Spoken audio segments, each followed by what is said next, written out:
Looking for a fun way to freak out your friends? A bug in this obscure iMessage feature lets you do just that.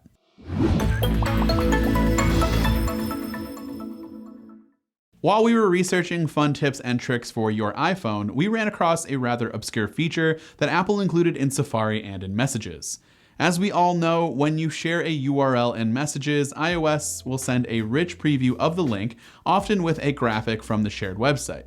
But I bet you didn't know this. Apple also lets you select text from the page to include as an excerpt in the link preview. So for example, when I'm browsing this MacRumors article, I might want to draw attention to this specific sentence. I can select that text and then press the share button and then select Messages and then send my buddy the link and the excerpt wrapped up in a single link preview. It's neat, kinda useful, but otherwise forgettable. However, we wondered, how well does Safari vet the text that you select? Can you select any text? Even text that you type out yourself? Most websites have a search field that lets you type whatever you want.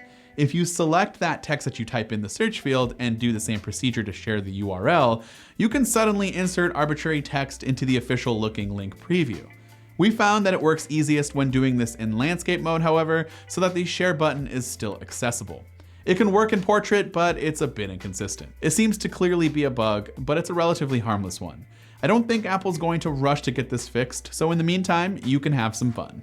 Let us know what you think of this bug and maybe some of the ways you messed with your friends and family in the comments section down below. This has been Dan with MacRumors. Thanks for watching, and I will see you in the next one.